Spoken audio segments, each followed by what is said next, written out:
Shalom. Greetings and good evening, or good morning, depending on where you are in the world. Welcome to this broadcast. Thank you so much for taking the time to join. I appreciate highly those of you who are consistently here with me sharing in these moments. So, welcome. And shalom to you if you're a saint. Blessings. As always, somebody will tell me about the sound and the video quality in a minute. I would look forward to that. Additionally, I would be happy if you can share this broadcast with someone who does not receive notifications from me for whatever reason. I know that there are quite a few. Thank you, Susan. You're normally the first to tell me whether I'm live or the quality. Thank you so much. I bid you shalom if you're a saint. And shalom speaks to there being that peace within you, that all is well. Blessings to all of you. Please remember, and let me say this from the onset, that for some other reason, my comments on Facebook tend to stall, and I have to be swiping or scrolling up to scroll as a matter of fact, to see whether people are commenting on what they're saying. So it is by no means an act on my part to ignore or disregard some of you. However, there are other people who I deliberately refuse to respond to because of their nonsense that they choose to spew. And this is one such moment yet again, because of the seriousness of this matter, the critical nature of this matter. I shall not engage myself in that which is fruitless. Thank you so much for the feedback, and I appreciate it. Shalom to all of you, Jalil and everyone else. Shalom. And as I said to you, shalom is a term in Hebrew that speaks to there being a quietness, which I have, that says that regardless of what happens around you, it is well. Guyana's political climate does not determine my psychological or emotional one. It would never do.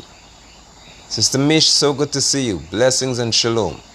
So as you invite persons, I thank you for doing so. As you share the broadcast with other people, because for me, I'm always preferring for persons to hear me say what I have to say myself, instead of giving somebody third and fourth hand information.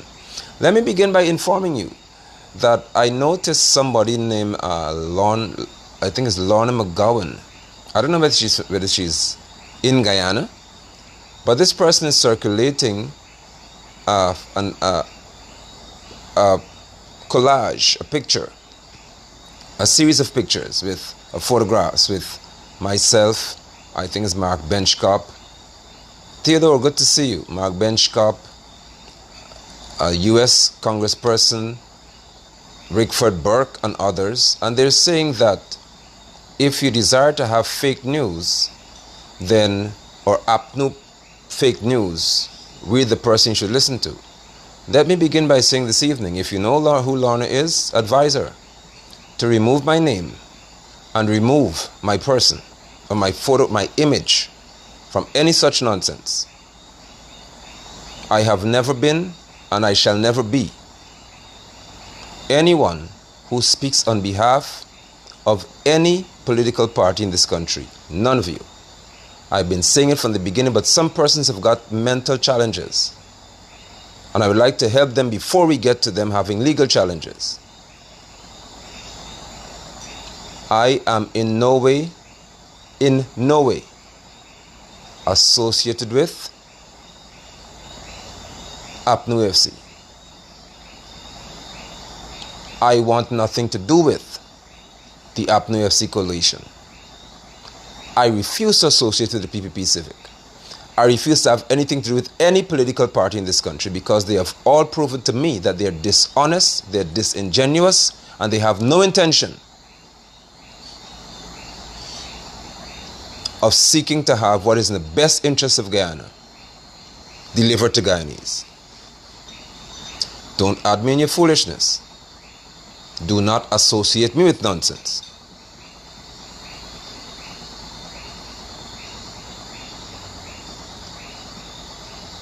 And I find it strange that in a technological age where there's real-time information that somebody can be this intellectually retarded. If you're going to hear me say on so many occasions that I will never in my life support David Arthur Granger, for as long as he continues to say he's prepared to respect two men engaged in buggery or same-sex sexual relationship, male or female, and also if he continues to say or allow agents of his to say, like Nicolette Henry, that the government is of the view that LGBTQ, the alphabet gang, is normal. I would not in any way lend my support to any such person. It will not happen. So do not say I'm associated with that.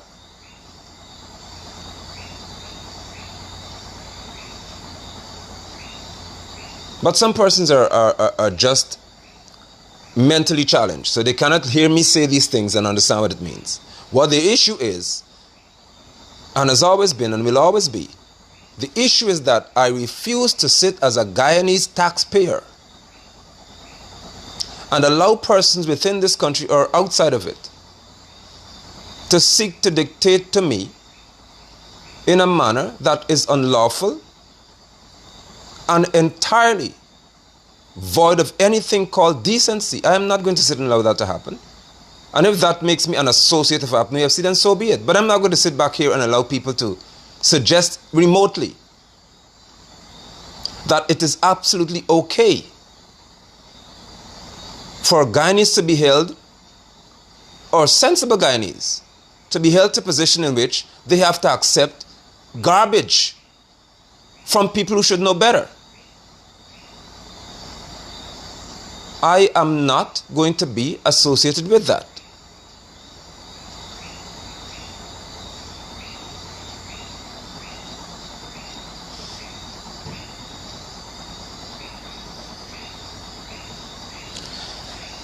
Now, maybe, probably, this broadcast may help those PPP Civic supporters to understand my position in all of this matters, because some of them are still a bit challenged to understand my position.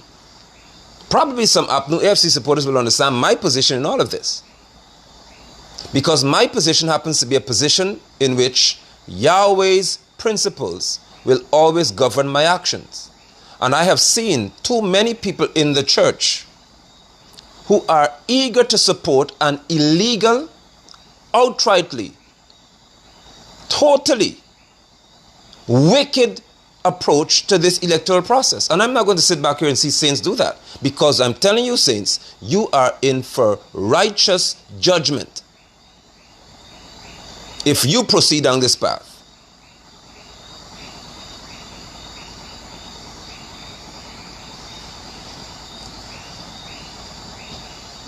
I know it may be laborious to some of your ears, but permit me, for the sake of clarity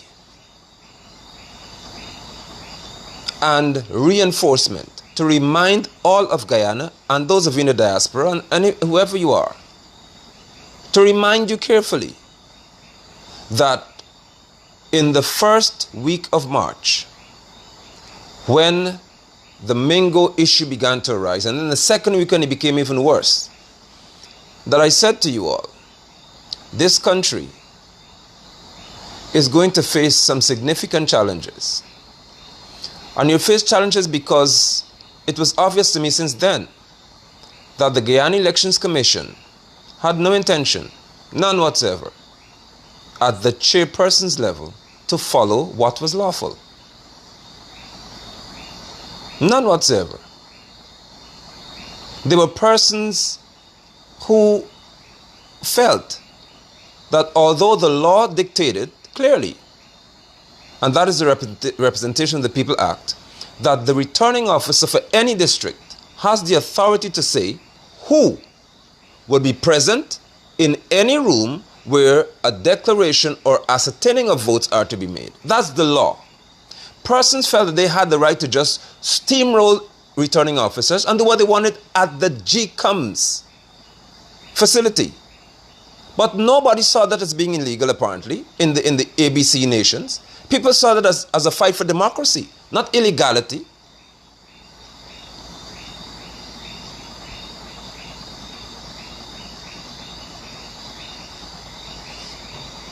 When there were all of these screams that Mingo was rigging, I offered a very simple solution to the problem, which apparently all of these Caribbean heads and the USA have suddenly figured out is the best way forward at this time. They didn't say then. And it was very simple. The Guyana Elections Commission has in its possession, or would have had then, all of the statements of poll. All of them. It simply required the commissioners and the chair of GECOM sitting. They would have Mingo's spreadsheet declaration before them, and they have their statements of poll before them. And it would have been simple for them to bring Mingo to the office if they find discrepancy, because to this day we don't know what they found, so they never told us. Let us see. They could have brought him to the office, say, okay, this is what you've presented, this is what we have. Give an account for these figures. It was that simple. But even if they did not take that route, the legal recourse would have been any aggrieved party, any or every aggrieved party, could have filed an election petition. That's the lawful way to go according to Article 84 of the law.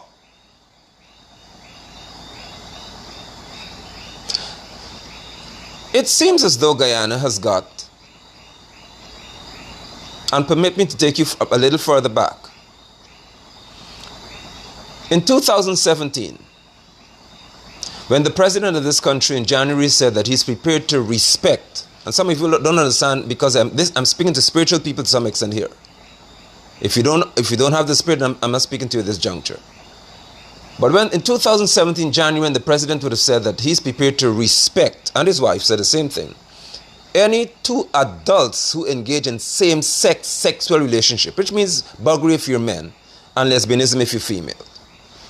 I said on television, NCN television, that somebody please invite David Gill if you can. His name is David Gill. He normally doesn't get notification. I said that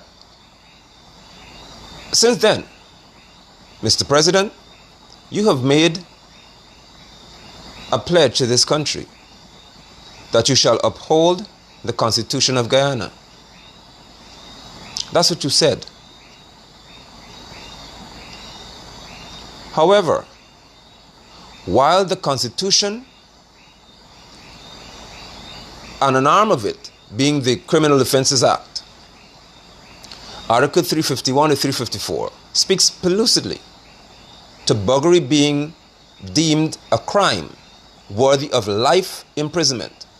I said to the president, it is not only irresponsible, it is dangerous for you to, in a nation where the law is still present, say that you're prepared to respect those who break it. I said it since then. But it didn't matter to certain people, because I said that a dangerous precedent is being set here by a president, where what is in the law book, you are saying if somebody is breaking it, now you're prepared to respect them.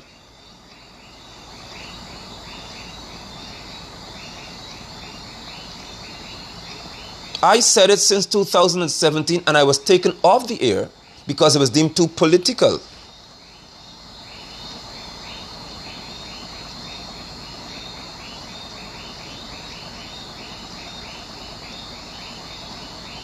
A precedent is being set here that's very dangerous. And it was set since then. Because the precedent would have been, although the law is clear on a matter, how you feel about the law is irrelevant. Fast forward, as they say, to this electoral process. And there are clear-cut laws in the country.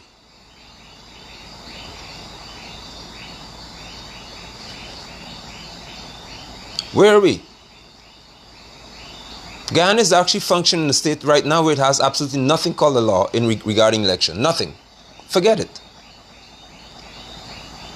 And it's happened because for over 100 days, just about, persons in a particular strata of society have deemed themselves worthy enough to just handle all laws with absolute or scant regard.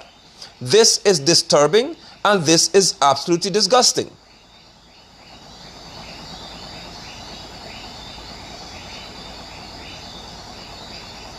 This broadcast this evening would warrant a degree of fairness from both APNU AFC supporters and leaders and the PPP Civic supporters who would have said that I represent APNU AFC.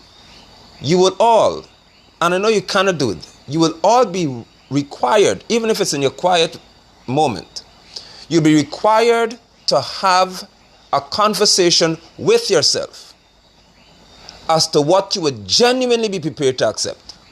And I know that you cannot lie to yourself. You can lie to everybody in this country, but you cannot lie to yourself.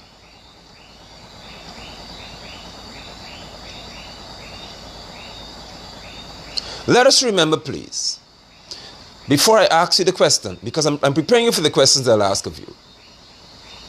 Maya Motley, the CARICOM chairman, or whoever she is, Maya Motley came to this country before elections. Maya Motley was dressed in a sash to receive an award from the President of Guyana, and that which she wore bore the colors of the LGBT gang. She, a Bajan, was given an award in Guyana by this president, and she wore a piece of garment that totally disrespected our law, and nobody told her she had to remove it.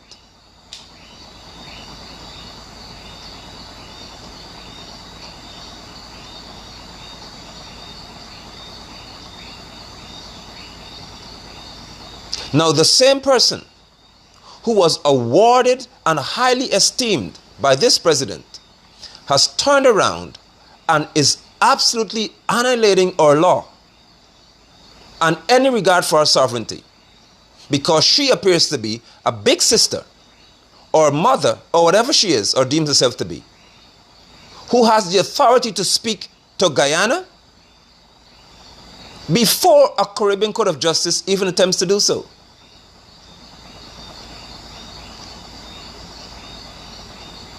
Maya Motley, when there was the issue that arose because apparently the PPP Civic were saying, not apparently, but they were saying it, that Mingo, the only person in this entire country who had anything to do with irregularities was Mingo, nobody else, according to these people.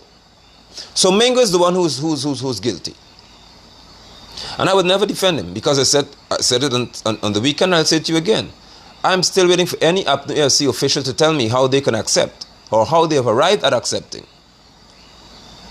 what Mingo declared, if all of these different things are before us and came up afterwards.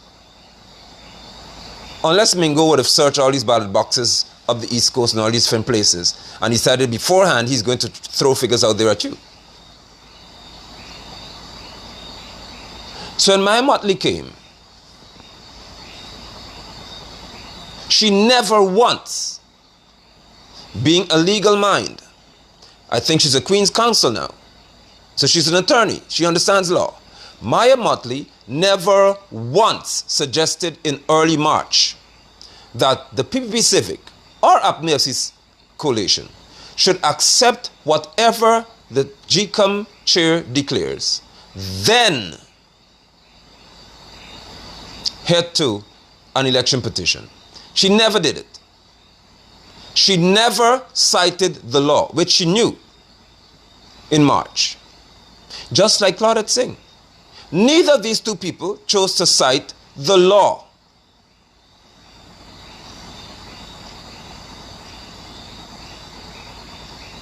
None of them.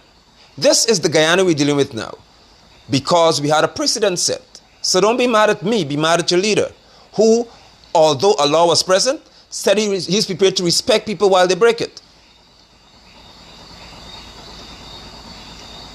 Maya Motley in March never once said to this country, in her capacity as in CARICOM, there is a law in your country, and the law in your country speaks to the fact that you have got the authority or the right as any political party to await GECOM's process to be completed, which is called the election. When it's finished, then you have every right to file a petition so that the election court can hear you. She never said that. Never once. Justice Claudette Singh, retired, never said that. Not even once.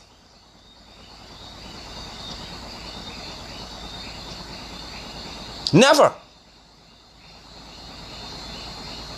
Agents of the PPP Civic were saying, listen, declare the results, we've won, you could free to have an election petition. That's what they were saying. But then there arose an argument about, or the matter of a recount.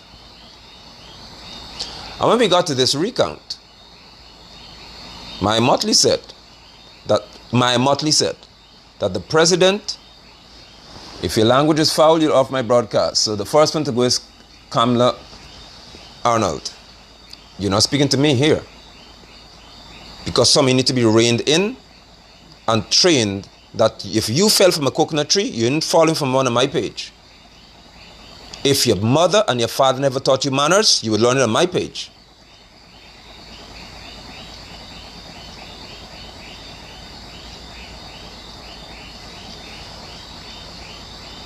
Maya Motley said that the president of this country suggested a recount under the supervision of CARICOM.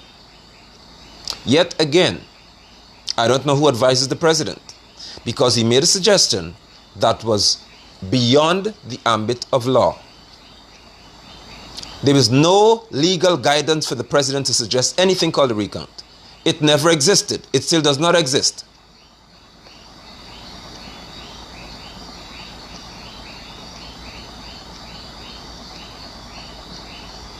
But in order to save what apparently may have been his international appearance,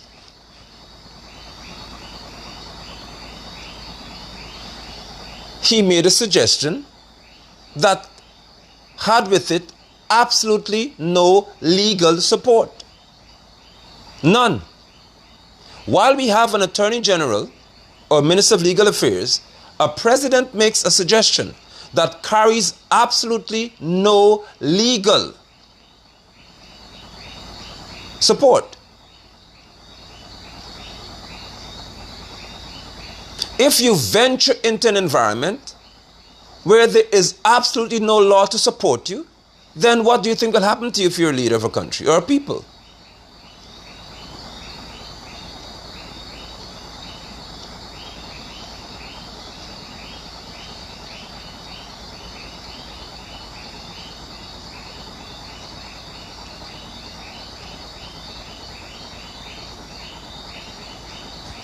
This is what we got. This is what we ended up with. A situation in which you have a leader of a country who has made an agreement, or would have made an agreement, that had no footing in law.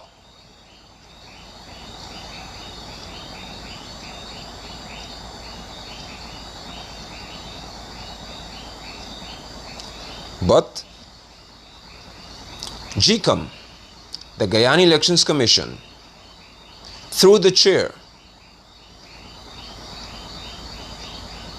entered into what is called an undertaking in the court of law, where she bound herself to engaging in a recount.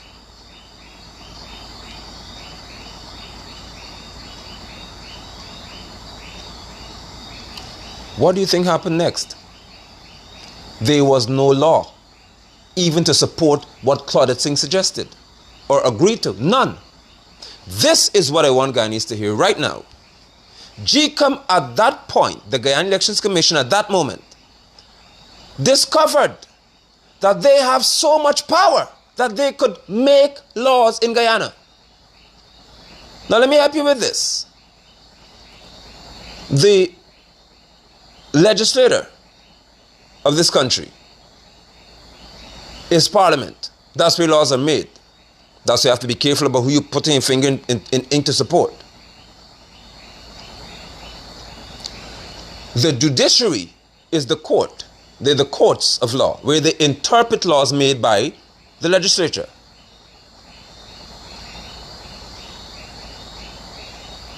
Hear me carefully. The parliamentarians, as we call them, they make laws. The court interprets the laws. But watch this.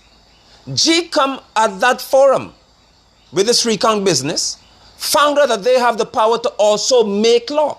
Do you understand how much authority is in this entity?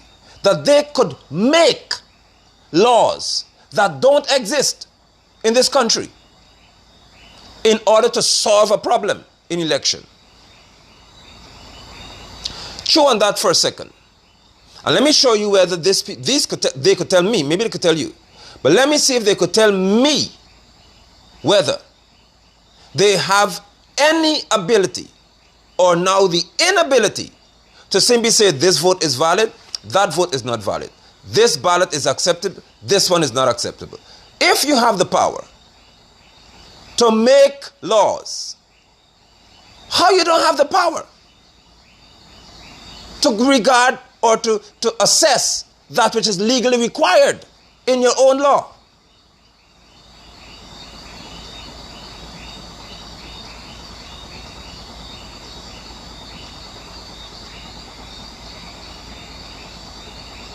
That is what I want Guyana to consider.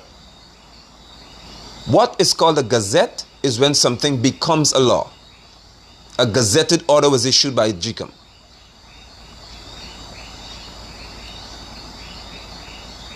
Listen, there are certain trolls on my broadcast, just leave them.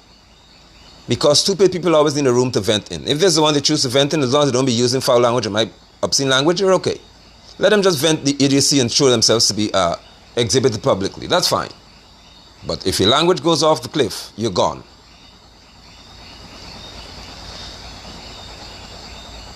An entity with the power, Guyana Elections Commission, to make laws on the fly if they have to, is now telling us as Guyanese they don't have the power through the chairman to determine whether a vote is valid or invalid. So we had what I prophesied to be, since March of 2016, great confusion. We still have it. And the confusion that we now have is this. I have observed, and I'll now speak to Lowenfield's third report, the chief election officer, this is where you, AFC and PPP Civic people need to come and speak now. The chief election officer in the person of Keith Lowenfield and the chairman of GECOM in the person of Claudette Singh, to the eyes of Guyana, have got clearly diverging principles by which you intend to function regarding this this recount nonsense. I don't know who doesn't have eyes. But the chair said, I'm not talking about any dead voter. I told you that Saturday. I'm not talking about any person who was overseas and came to vote.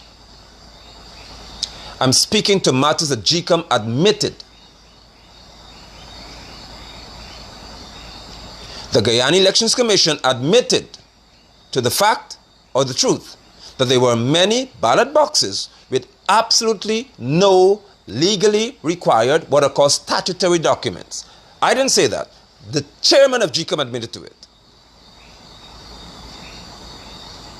The same people who made a law that certain degrees of validity has to be established before anything called a vote is credible admitted that in certain boxes these things are not present.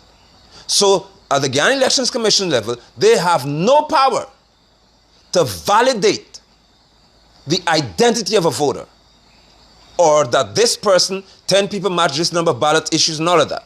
So you've been through the mill with this a long time ago, but I'm speaking to this here. When the recount was finished, as they say, the recount was done, the chief election officer in the person of Keith Lowenfield, according to Article 177, had to, of the Constitution, advise the chairman.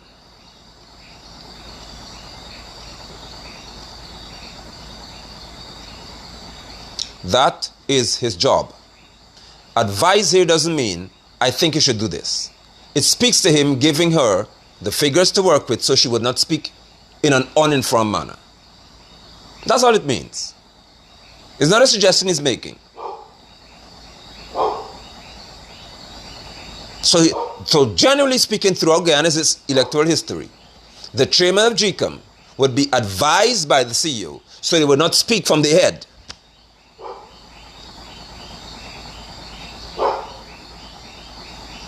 My Guyanese,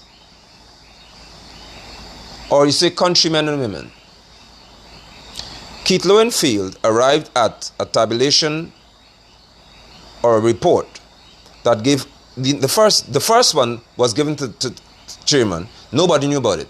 Nobody knows what the first report from the March issue bore. Now we have report number 2. In the second one, Keith Lowenfield would have given up FC, I think, with 45 seats, PPP Civic 20 seats, and hundreds of thousands of votes were considered invalid,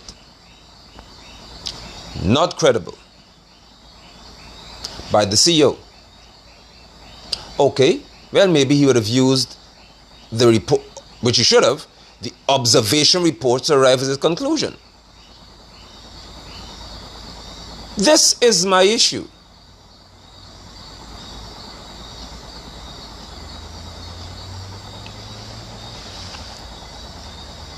After this issue, that arose where Claude Singh said, well, no, you're going to use the straight numbers from the recount.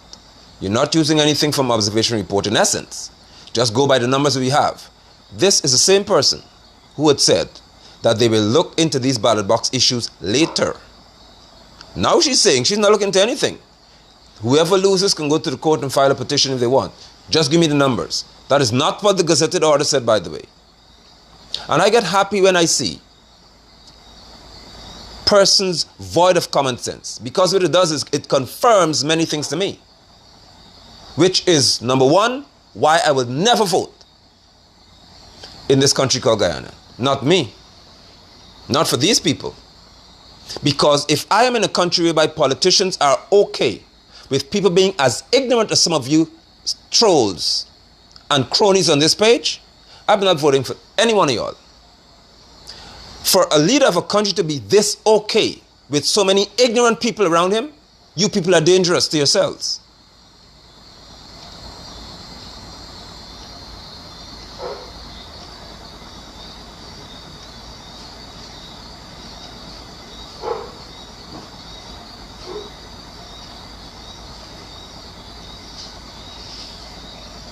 Politicians in Guyana love the likes of a crony, because a crony is somebody who doesn't care whether you're wrong or right.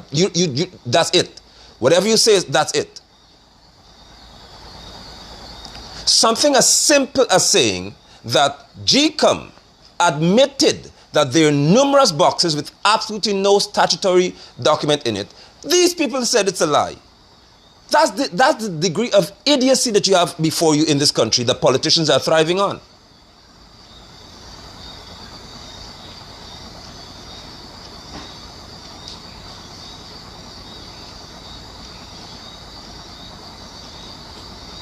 So in the first case, Lowenfield submitted a report based on Mingo's and the other numbers. Nobody knows about that report. In the second case, after the recount, Lowenfield presented another report. This time it had 45 seats for APNA FC, 20 seats for PPP Civic. I think that's how it was. I'm not sure that I recollect the correct numbers, but it was somewhere in that region. That was not accepted either. So we have number 3 now. And in this third one, because I told you all on Saturday morning, before the appellate court met, I said to all of you who would have followed me, it's on record by the way, you can find it. I said to you that there is no way in the world that Barra Jagdeo and Matamari Fanali would accept anything called 45 to 20 in terms of parliamentary seat distribution. Never. There is no way that David Granger can look at Guyana and say that he believes in his heart that he would have won 45 seats in parliament. Did I not tell you that? Didn't I tell you that? This is before anything called the appellate court would have been ruling. Did I not tell you that Saturday morning, before the appellate court gives the ruling, that David Granger the president can never come before Guyana and say he believes that he won 45 seats in this country. Neither can Jagdeo say to you he believes that he lost so miserably that PP only got 20 seats. So you have a catastrophe waiting for you. And the question I asked you then was, who will build the cat? Who will go and tell the Guyanese public, in terms of PPP Civic and APNU FC, that this is what you have to live with? Not Claudette Singh. She would never do that. Because everybody knows what will become of it. I told you that on Saturday morning. Now, I said to you that the most likely thing to happen, and that's why I said prophesied confusion, so you've lasted long enough. The most likely thing to happen would be this. Somebody has to adjust these numbers to make it workable. Did I not tell you that? That 45-20 would never work. So what has to happen at GECOM level now is somebody has to come back to you with an adjusted number that seems a bit more workable. Did I not tell you that? Good. The only person, the chairman cannot get up and say, okay, forget about you, Lowenfield, I'm going to write my own numbers. It never happens. The chairman knows well enough that the CEO has to give her numbers to report, to declare. So Lowenfield went back and is now telling us as Guyanese, and I want PPP Civic supporters to say me clearly because some of your ears have a problem. Lowenfield, who said based on the recount matters that arose, he has established that there's a 45-20 lead in reference to APNU FC and PPP Civic.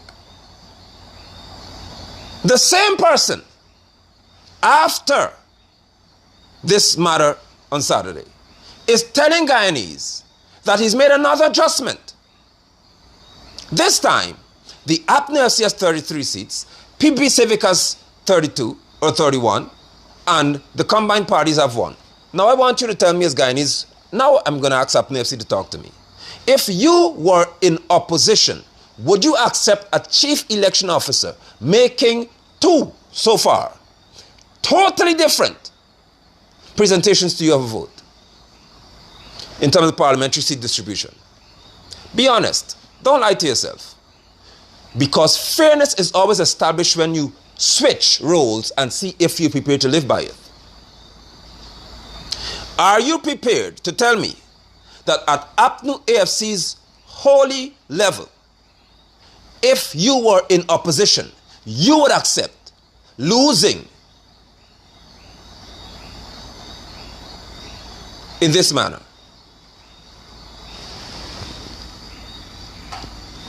My broadcast has begun to stick for some reason. Would you? Tell me, please. And I would like for anybody from the president's camp to tell me. We're not going to a new election yet, my dear. Just a second. Tell me, please, in all honesty, because I have an issue with GECOM. I told you that from the beginning. I have no issue with APNU FC, no issue with PPP Civic, because they've already told me or shown me who they are for years. My issue is with the entity that should be most honest.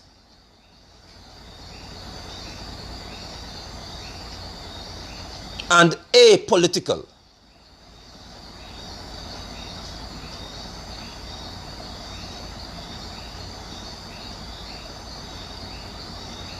If we're going to be upright people and have any semblance of honesty in this country, because my children's future depends on what happens here, in the context of being free, having an easy, comfortable life, as Scripture says it should pray for.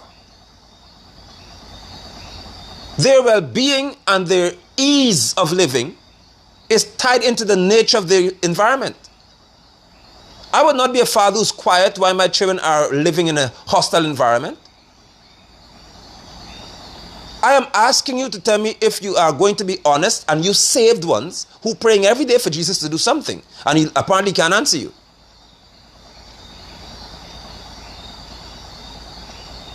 Claudette Singh is saying, look at the first instant, I am not accepting what you say to me, because in her head, the gazetted order is out the window now, where she agreed in an order, she wrote an order that is law, that you have to validate votes. That's a chairman. When you get to the time whereby the CEO says, okay, I validated certain votes. Here you are. She doesn't want that. That's a chairman.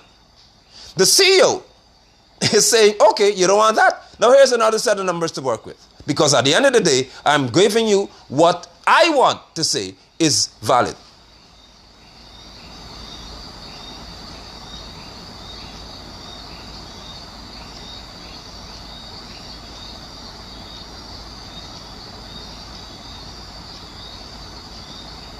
So how are we working the number distributions here to appease a public that is entirely uneasy and about to explode?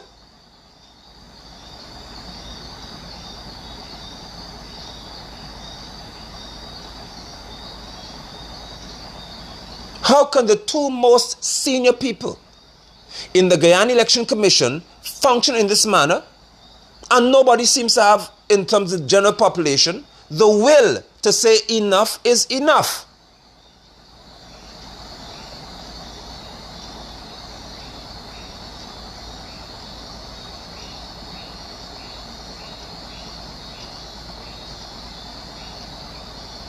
For us to have to end up at the Caribbean Court of Justice level, it's a disgrace to Guyana. And some of you don't understand what I'm saying to you. It is an entire disgrace to this nation for us to have to go to a Caribbean court. And I told you before, the Caribbean is xenophobic regarding us. They hate Guyanese. Some of your memory is a bit shallow now. You forgot how you were treated in Trinidad and Barbados and other Caribbean countries.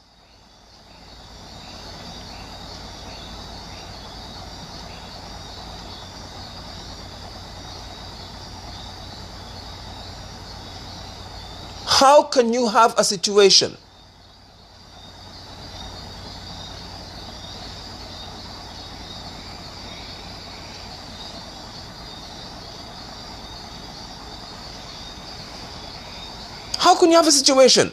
in which you have got within 1 month, within 2 weeks, 2 different sets of numbers that are coming at you and no explanation? Now let me help you with this, because some of you quick to say Lowenfield cheat. Let me help you with this, please. Guyana's issue, yet again, I remind you of things for a reason, and some of you smart enough know the reason. Did I not tell this country ad nauseum, meaning until I got sick in my head, please let GECOM, the commissioners, and the chairman who's a commissioner as well, and the officials come to us as a people and talk to us. Tell us how elections go. Tell us the law. Explain things to us. Did I not tell you that since March, that it would solve a lot of problems? If GECOM comes to us together and tell us things in the law. I have said this until I'm almost sick, because I know exactly what I'm telling you. Guess what? They never did. Up until now, they're not doing it. So what you have before you is, look at the CARICOM report now, although the report is absolute nonsense, if you ask me. What you have from CARICOM was this. The recommendation, if you read the recommendation, is almost as if we had a conversation. And I praise Yahweh for that. Because they began saying one thing, they highlighted all the issues, then they ended with recommendations, and then say, okay, it's reasonably credible. I don't know what it's supposed to mean. Shalom to you, Anta. Why did I say that? Because at the CARICOM level, they said in the report that voter education in Guyana is critical. What did I say to you? The same thing, but I guess CARICOM makes more sense. I've been saying this to you since March. Voter education. Guyana has got politicians who love when you're ignorant. GECOM obviously has commissioners who prefer for you to be ignorant. So they just speak one and that one speaks here and they contradict each other and it makes sense.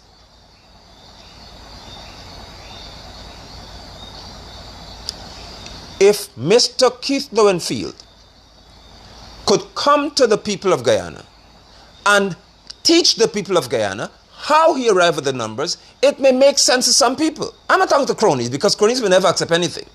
But if you're a fair-minded Guyanese and a chairman says, okay, this is how I got to these numbers. He doesn't have to do it, but he understands the environment in which we are. The chairman understands the environment in which we find ourselves. So they both facilitate a public or a populace that would have voted and is uneasy. So they come to you to say, this is how we arrived at these numbers. It would make sense to many. But they can't. They're too big to do that. When we're paying them, we are the taxpayers. We are paying them. Some of you don't understand that. The government doesn't pay GECOM. We pay the Guyanese Election Commission staff. And if we, the people, are the employers, how come they can't come to us and tell us how they arriving at all these numbers that they throw before our face? Is it they think we're so stupid we can't understand what they're saying?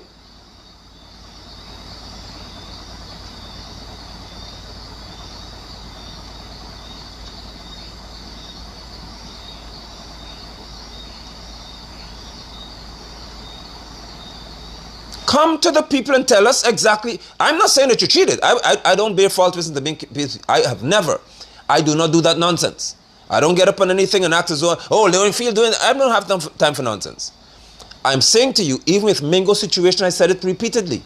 Let GECOM open the statements of poll, check it, and compare it to what Mingo said. I said it because I'm not going to sit there and say Mingo cheated. I don't function in that nonsense.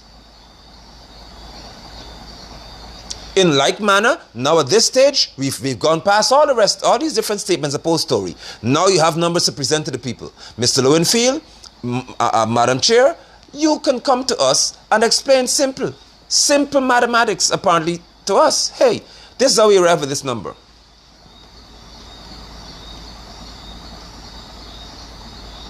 It wouldn't be that difficult.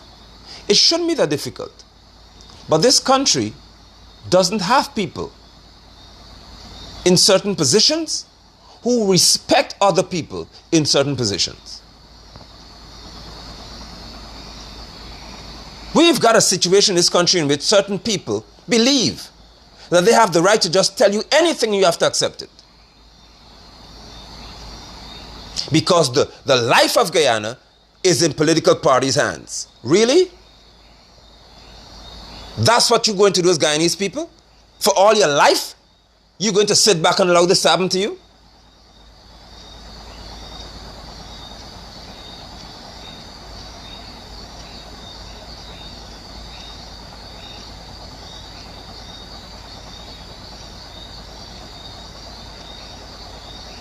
This is a disgrace.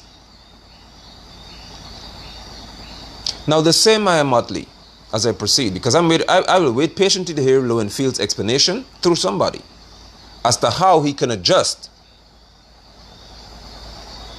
within 2 weeks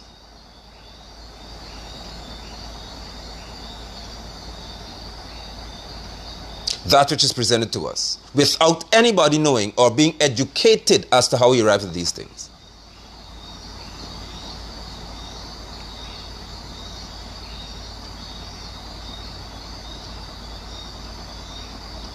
Now, Maya Motley today would have spoken to her being so displeased that after this recount was entered into, she was displeased that the president here is not apparently inclined to accept what's happening, and that now apparently Lowenfield is doing what he's doing. So look at this carefully. When they discovered all of the discrepancies, anomalies, irregularities, and all the rest of it, the ABC nations went quiet. The diplomats. Cyril Lynch zipped her lips. Chatterjee, whatever his name is, Lillian Chatterjee, Canadian High Commissioner, not a word. Gregory Quinn, you heard nothing from him. The other one from EU, Gomez, nothing. When they saw the eruption in Region 4, as to how crazy in reference to irregularities things were, they went quiet. Maya Motley had nothing to say when Region 4 exploded in their faces. Lowenfield gave them a reason to talk again. Because what he has done, apparently, I'm telling you again without explanation, these are one set of numbers, within a week, here's another set of numbers. So once the ABC nations observe that at your chief election officer level, you are going to switch in 1 week, they are going to come at your throat, because apparently somebody don't understand. These people have no intention whatsoever of having Apnasi remain in power. It's clear for the world to see.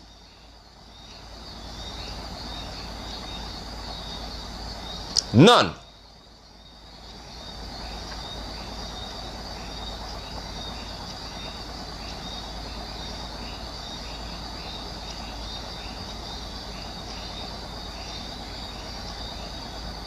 And when you're going to have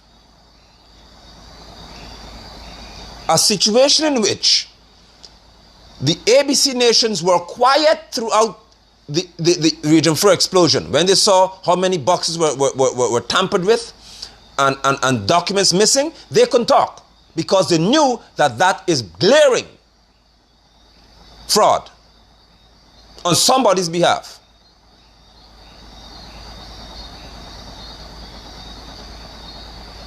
But the moment the chief election officer arrives within 2 weeks at 2 different reports, they have a right to come and say, okay, then now we got you again, because you cannot justify what you're saying.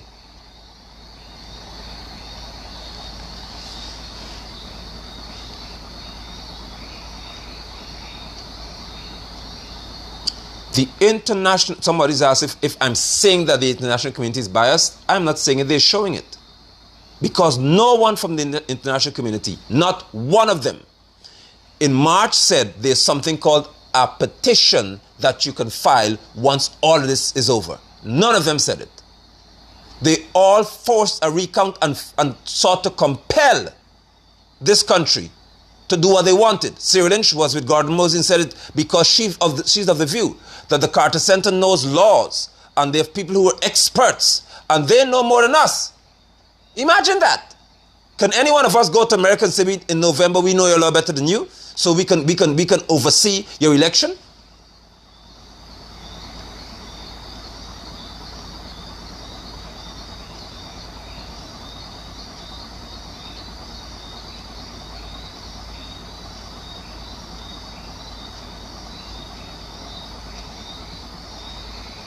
Motley, who never once suggested, never in March, that there's something called a recount and a due process that you can follow, is now saying that this election commission must forget about its own gazetted order and simply just read numbers off. Forget about what surrounds these numbers. Forget about whether you can even identify, like I said to you, this is the voter, this voter's name is crossed off on the official list of electors, this voter voted by ID card, this one voted by sworn affidavit. Maya Motley is saying to us, forget all of that. That is, all that you need is simply numbers. Don't worry about what surrounds these numbers. So I'll ask you PPP's cronies and Apnesi cronies to talk to me here again. Would any one of you want to tell me here in this broadcast whether Maya Motley in the next election in Barbados would function in that manner? If Maya Motley in Barbados and all of these people who are talking, can any one of them tell us to our faces in Guyana right now that in Barbados, in Canada, in Britain, in Europe, across Europe, in the USA, in St. Vincent, let them tell me, I don't know if you want to hear it, that they are prepared to have an election like this one, where all that matters takes an X's. Don't worry about who votes. So people just show up with 10 ballot sheets, X, you stamp, put it in the box. I don't have to identify myself. Whether 50 of us voted 500 times, it doesn't matter. Let Maya Motley tell me that she's prepared to run Barbados like that. This is not about my supporting anything called Apnesi. This is about Guyana being disrespected by people who have any regard for us. Let Maya Motley tell us as Guyanese that that is how she intends to have Barbados elections had. And I'll be fine with that.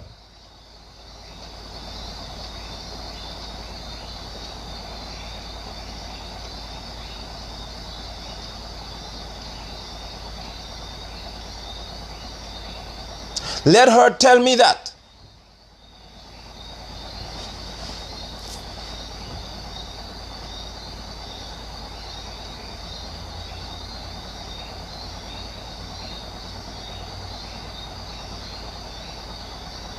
Let St. Vincent Prime Minister Gonzalez tell me now that he obviously may be prepared to do it, that he's prepared, that in his country, people can just go and put X's on a paper and ticks on a paper. It does not matter who they are. It doesn't matter whether they're even citizens. They don't have to prove that they're citizens of a country because you don't know who they are. There's no report, no poll book.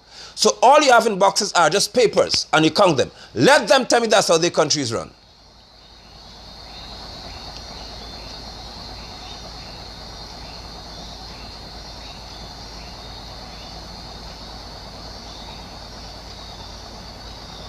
I am fine with that.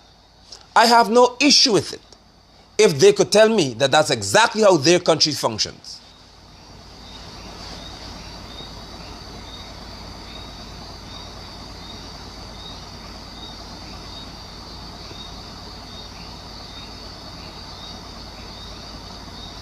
So the cronies are under pressure because for them, as long as you speak what they like to hear, then you're an honest person. When you speak what they don't like to hear, then you're a rigger and you support somebody else. Go right ahead. Another one is gone. Not on my page.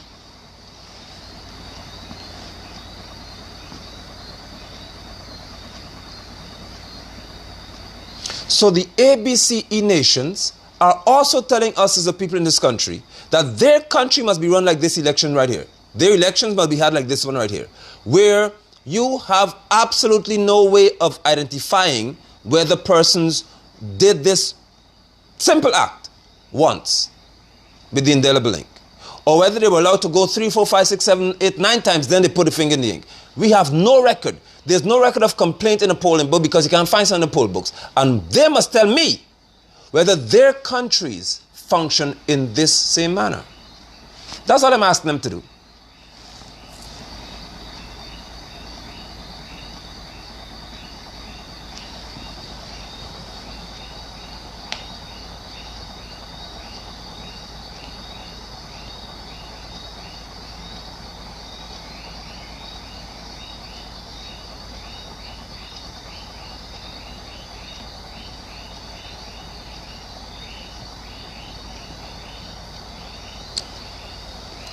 A wicked and a perverse generation will always be attracted to and encouraged by that which is wicked.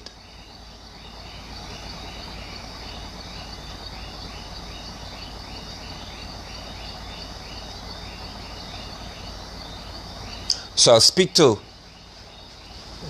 yet again, the president of Guyana is totally, at this time, unable apparently to deal with 4 diplomats who are violating the United Nations treaty, which is the Vienna Convention. The Vienna Convention, Article 41, its law, it prohibits diplomats from intervening and interfering in the internal affairs of a country. 4 of them have popped up yet again, seeking to tell GECOM how to do its job. And they're all in this country. So my question to us as Guyanese is, if a president of this country can allow or facilitate this degree of disrespect by diplomats in the country, who else should not do it? Because I'm of the view, and I thought it would have been the case, I was of the view that this leader or leader should uphold the integrity of his nation.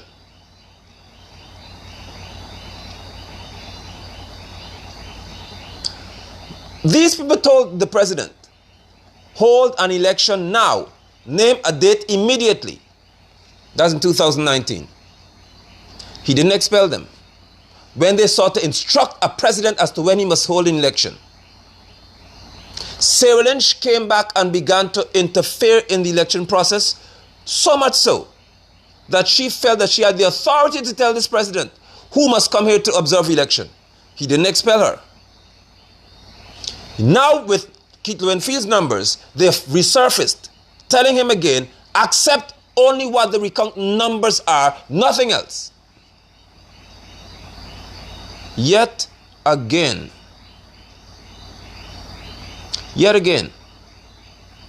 the president has got 3, 4 or more issues regarding diplomats in this country violating the Vienna Convention, and he has done nothing about it. So my question to you is, why must he lead us? I don't need any president, and I would not accept any leader as being deemed worthy of any degree of honor if your country is going to be trampled upon so often and all we hear are crickets.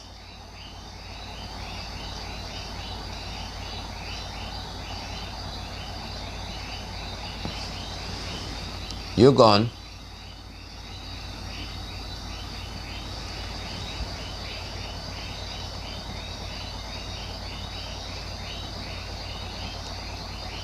So let's try this before I go. Somebody named Maya Aziz says, I love lies more than I teach the Bible. Watch this. Just a simple test for you. Maya Aziz, you're going to say one lie that I told on this broadcast thus far. Let's see what happens here right now. Maya Aziz, let me show you how cronies get hurt. State one, quote, one lie that I told on this broadcast or ever regarding Guyanese matters. Go ahead. Let's see how fast Maya Aziz is going to disappear or commit some idiotic statement. Just for your entertainment, by the way. Go ahead. I told you again, when you come on my broadcast and you use obscene language and you want to be cussing at people, you are gone. As long as I could see it. Because my phone is stalling at certain points in terms of comments. But once I see your language is obscene or profane, you are gone. If you don't understand them, because you don't understand the means. And that's why you can vote for certain people. If you want to be cussing on my broadcast, you are gone. You can call me a devil, you can call me evil, you can call me anything else. That's fine. But you would not be on my broadcast using obscene language here because the children who watch me as well. You are gone.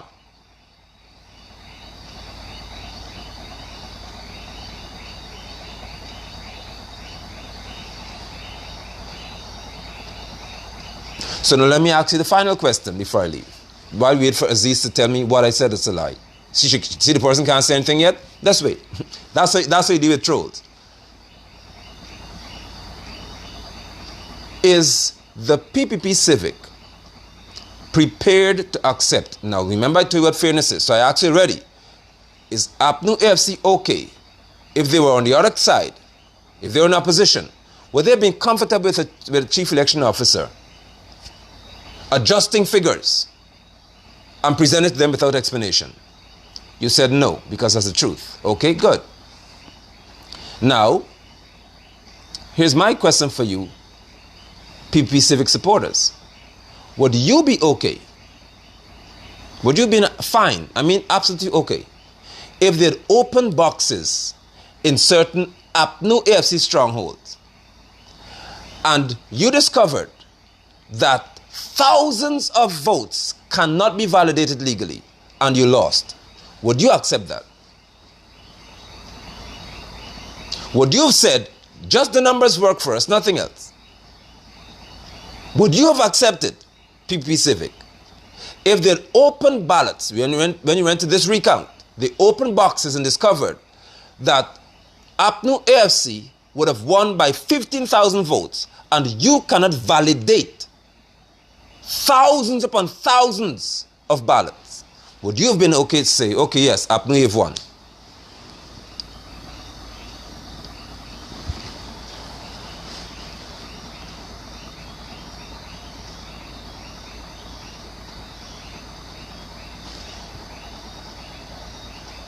What happened in this country is we are led by disingenuous people.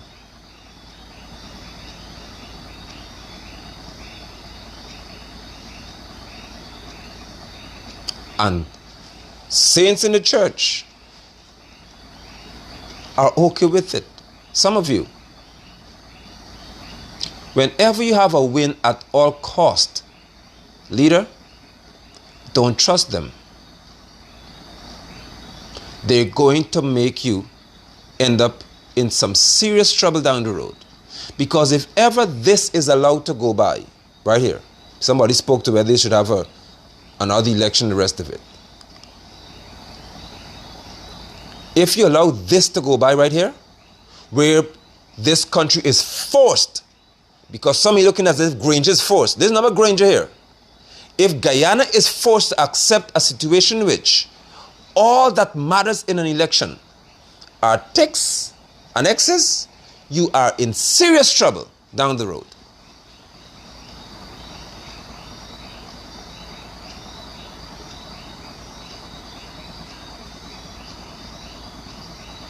If all that matters is my intention, then why can't Guyanese travel to Barbados without a valid passport just because our intention is to get there? Or you tell me that's different, huh? If all that matters in these elections are intentions, why does my Motley say, okay, Guyanese, you don't need to have a valid travel document to come here. Just your intention counts because you don't want to affect your traveling.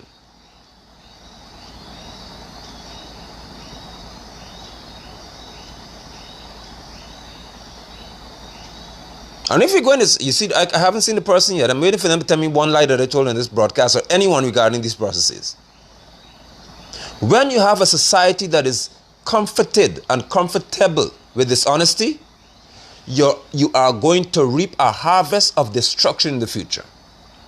And all you have, when you see Guyana begins to get wealth, if your people would have proven that they are okay with dishonesty, your nation shall be destroyed.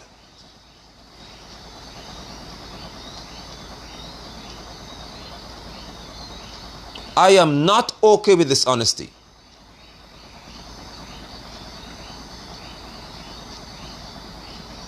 I am not going to accept dishonesty.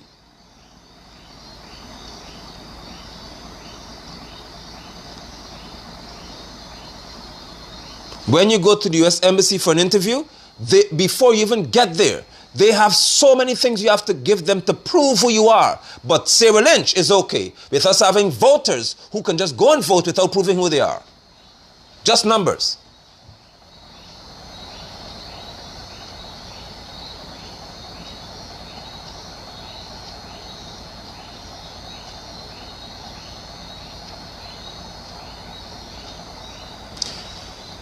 The silence of our president is causing a repetition of disrespect for us as Guyanese. And I am uncomfortable in the context of that. Once people begin to think that they have the right to do whatever they want with you as a person, I'm talking about certain nations in this world, it's only a matter of time before they move in to think that they have control over its population. And I would not be sitting by as a Guyanese person at any time to have any European thing that they come here and colonize me and return me to my days or the days of my great-grandfather.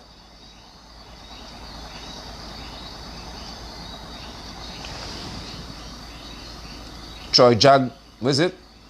Troy Jag that gone.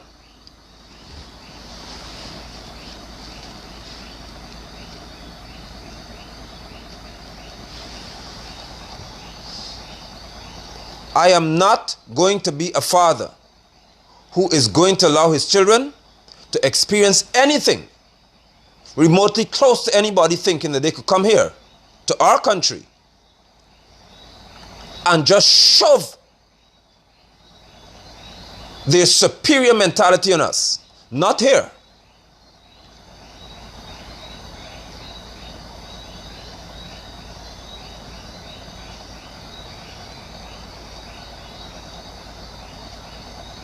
And I close by reminding you that if the USA has to have valid ID to go voting, then Guyanese have to have it.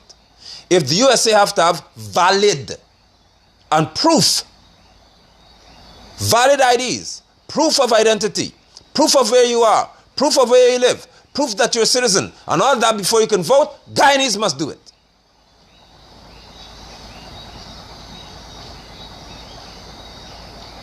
And what is worse is, if we're going to have Mr. Lowenfield simply throwing numbers in our faces without explanation, I object to it. I am not accepting that as a Guyanese, and I have a right to voice my concern. I have an issue with Mr. Lowenfield simply presenting numbers to us as a people without explanations. I need to know as a person, Guyana needs to know as people, how are you arriving at these adjustments, based on what basis? Because in essence, if APNLC had a large number before and you bring them to 33 seats, then you're saying that you once gave them invalid votes.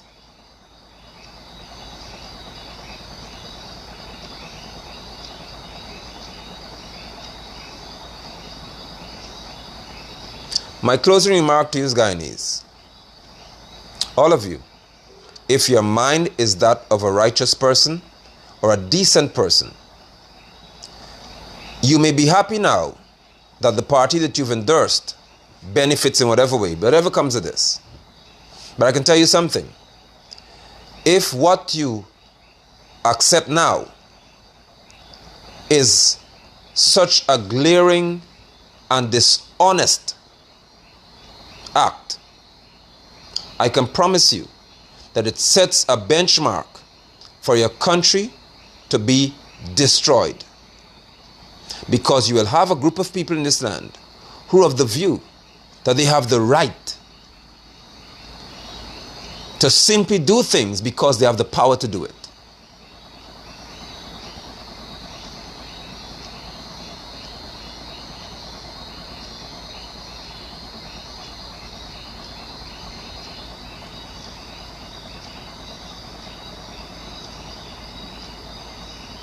The matter shall go before the CCJ.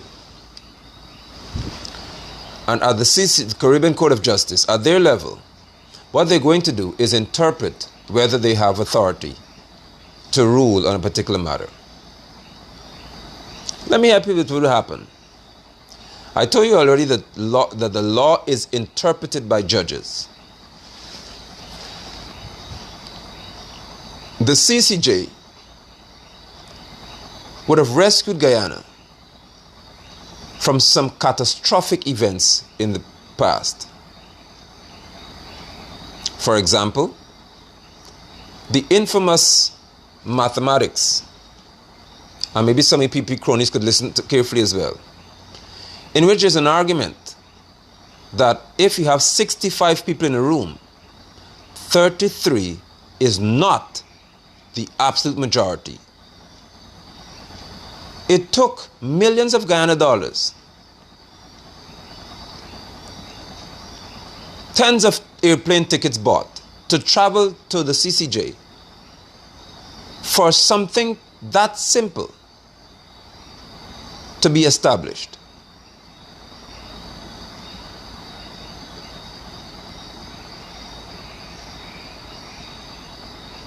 That 33 is not the majority or absolute majority in the 65-member parliament.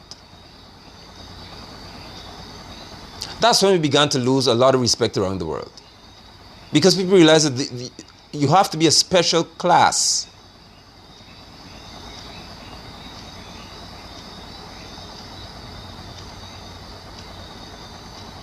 to argue and spend so much money on what our school children can tell you. That's how much power politicians have in this country.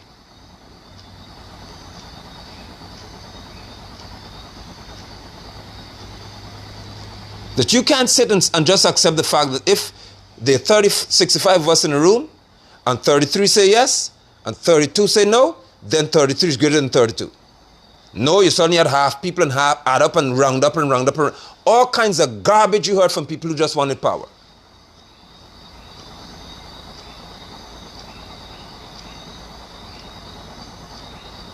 I was embarrassed.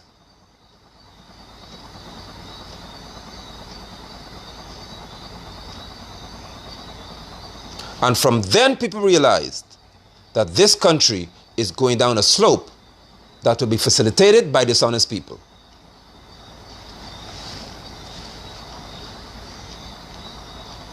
But in a democracy, even a donkey can lead you. A goat can be voted as president. In a democracy, anybody can be president. It doesn't matter who the person is, what their mentality is, how strong or weak they are. Anybody is in charge in a democracy. Just majority rules.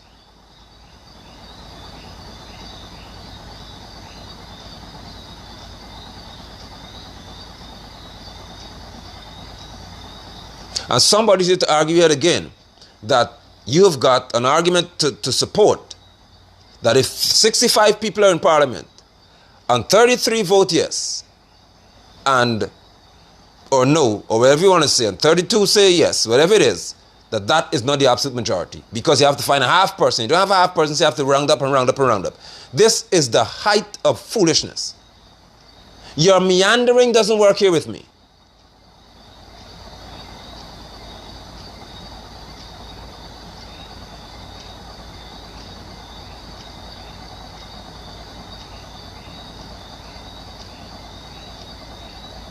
Because since some of you want to come here and defend apnea, see, then that's fine. Let me spend a few moments since I have a minute.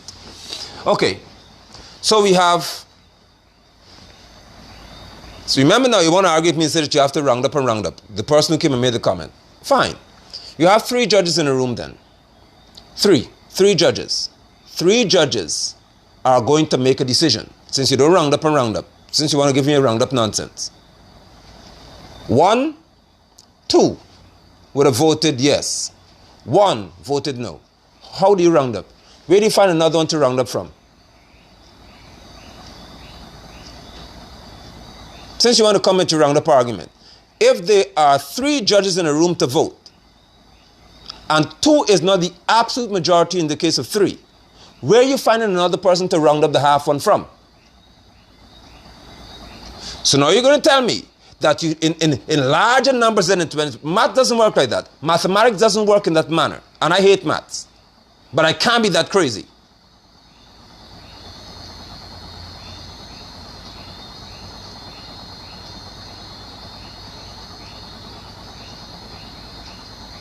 So the one who was going to argue for apnea, see, a moment ago, come back and answer the question. There are 3 judges in a room. And you have to have a vote. Since you told me that 2 is not the absolute majority, or 33 is not the absolute majority of 32, of 65, fine, no problem. So you now have 3. Let's bring it down to a small workable number. And 2 judges said no. And 1 judge says yes. Okay, good. Where are you finding the half person to round up and round up to get a 4th one, to get 3 over 1? Find the person for me, please. So I'm saying to us as Guyanese, stop the nonsense. You cannot be so politicized. So politicized that you're hell-bent on making party look right. Stop. You are going to destroy your society.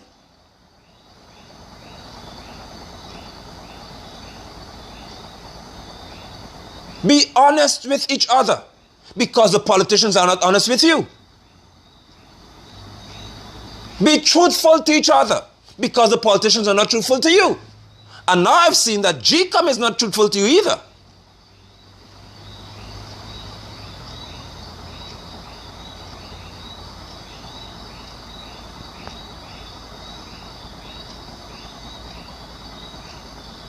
We cannot continue to allow these people to have a stalemate and absolute garbage thrown in our faces by everybody. Because what some of you think is, it's PPP time now and you celebrate. But don't forget, do not forget that people over time have different circumstances and sometimes similar circumstances. In other words, the next 10 years there may be a situation whereby the PPP Civic finds themselves in APNU's position today. What would you say then? Would you allow, remember Jagdeo had an issue with all these international countries having interest in Guyana and interfering? Because he knows the danger of entities abroad seeking to poke their fingers in your face. I'm saying to you, and some of you have a difficulty comprehending this. I'm telling you, as Guyanese people, there has to be an end to this nonsense, because you're going to suffer in the future. And I echo, if I can, my own sentiment that for as long as this country remains a potentially excessively wealthy nation because of a small population, they continue to seek a way to rule us, even if they have to destroy us as a population in the context of society. A disturbed nation is not one that can be easily led.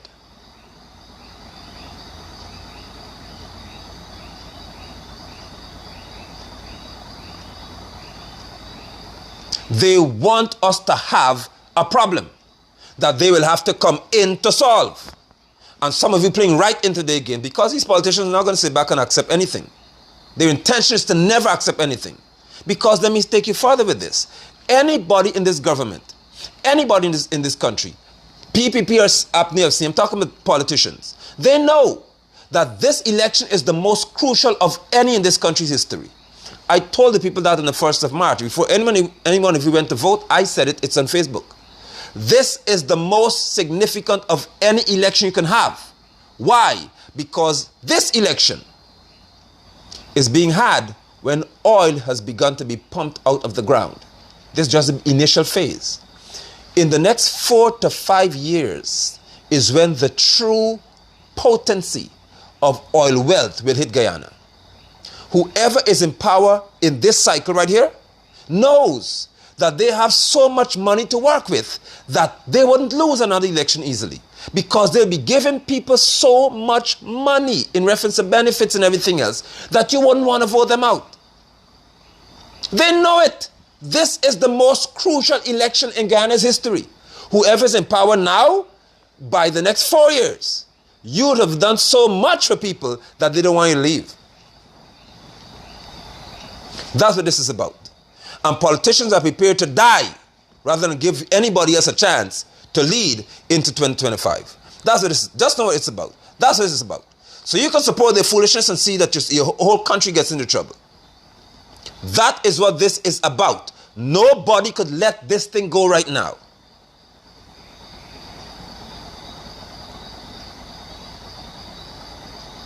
So you could decide to participate in the destructive scheme. But let me just help you. One of you could tell me, when was the last time you saw in any, let's go back to March, when they had the uprising on the East Coast and those places, how many politicians you saw, leaders of parties, in the front line fighting and throwing rock and throwing brick and running up the road with cutlass to chop each other? You saw any one of them out there doing that? No. If or when this country doesn't stop its nonsense, when you see begin to collapse into a state whereby you can't deal with this, they'll be in their houses or on Facebook telling you, let's remain calm, my people. Guyanese, I'm asking you to maintain peace and to withhold yourself from any violent act. I'm calling on Guyanese for peace when you ignited this foolishness in the first place.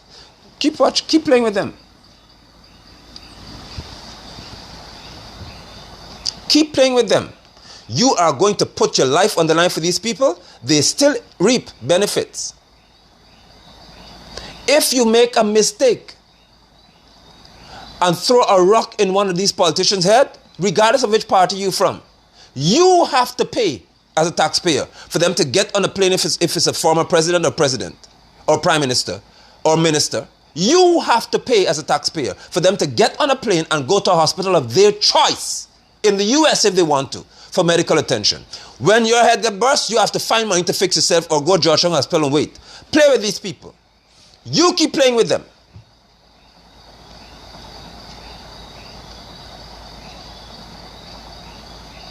If you hate David Granger, or you hate Irfan Ali, or you hate Ramatar, or whoever you hate, and you take a rock and throw in his head, you as a taxpayer have to go and pay for them to be taken care of. If your friend or your enemy throws a rock in your head because you're fighting for politics, you would have to go to the hospital and take care of yourself. That is what these people have you dealing with. And all they will tell you is they appeal for calm, and they appeal for peace, and they appeal for tranquility. But they could not appeal for a conversation between the two of them to say, we are going to cause this country to suffer. There is more than enough money in Guyana for all of us to benefit from. Guyana, I tell you all again, some of you will understand me. I may be dead and gone, but you'll understand me in the future. Guyana is about to have, if oil continues to be in demand, so much wealth that you don't need any two political parties fighting. You could tell APNFC and PPP, listen, you all go to parliament, wherever. You just sit and you be president for 1 year, you be president for another year. You all just enjoy yourself. And we'll be fine. Because there is so much wealth in store for us potentially, that politics will no longer have a power over these people in this country. America knows it. CARICOM knows it.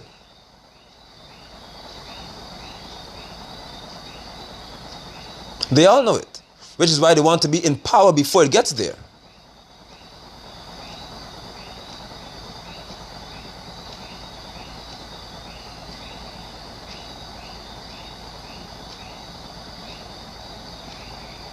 Do you understand that Maya Motley, as she sits wherever she is, she has to live with the fact tonight, tomorrow and the other night, all of these who want to interfere in Guyana's business, they have to live with the fact that at some point, as much as they try their best to do it, this country shall have so much wealth that their countries will have to once look to us, will have to turn and look to us as a people who are no longer third world. And I use my Guyanese speech for you now, and they're bad. If you overseas, you may not understand what I'm saying to you. No, we're no longer lappy anymore, desperate anymore. You will approach a stage in life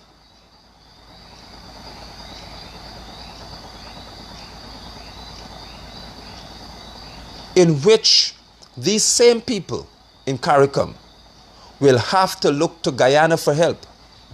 And that is why you should have never had your money in any World Bank anywhere, in the US Bank.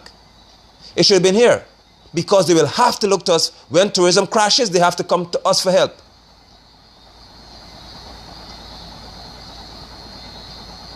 They don't want it.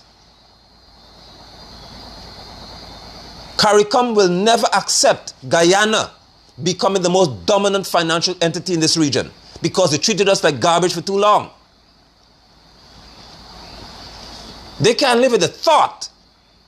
Do you think my Motley could live with the thought of a Guyanese person now, the average Guyanese, having more wealth than her Bajan people? That's their reality. Now live with it.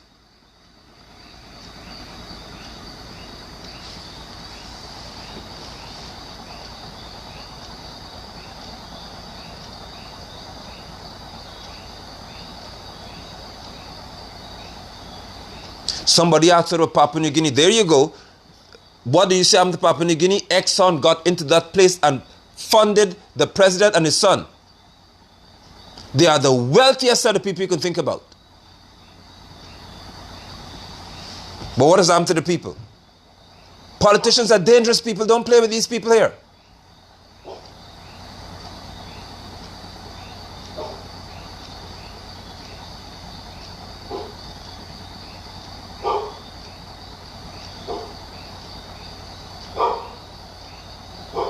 I appreciate the time you spent with me. I appreciate the fact that some of you were able to at least exercise some degree of understanding as to why Mr. Lowenfield should not have 2, 3, 4 different sets of numbers presented to people, or 3 or 2, without telling us where these numbers are coming from and help us to understand at least how you're arriving at them. It is going to establish or set up a dangerous precedent. However, it is prophesied to be so. Guyana, your confusion will not end until your repentance is known. Your confusion shall not end until your repentance is known.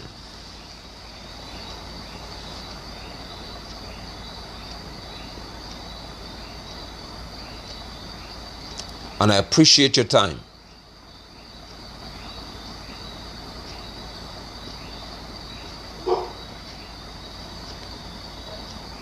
Once again, because I know that you are watching me for real. President Granger and Barra Jagde, because Irfan Ali doesn't have the power to speak in certain matters, apparently so.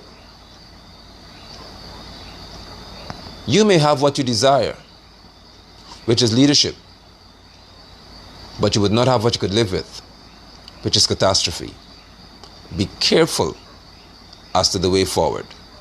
Yahweh is not playing with this nation.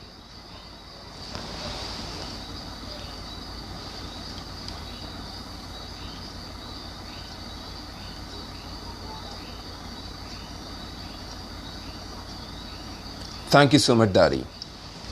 Indeed, and I shall continue to speak for as long as Yahweh has told me to be quiet. President Granger, Barajaglio, former president, you may have what you desire, which is power, but you may not have what you can live with, which is a catastrophe before your eyes. Be careful as to how you deal with Guyana situation. If all you want is power, then catastrophe can have you in an office without any degree of control over a country.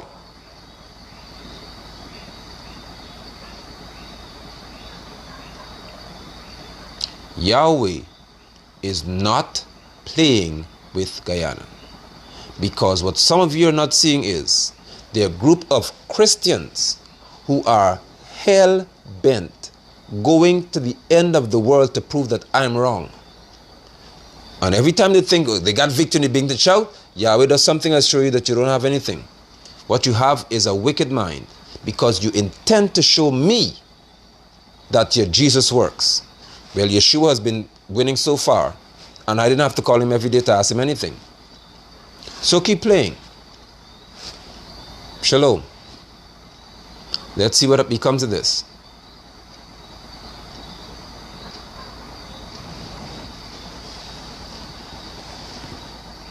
Thank you so much.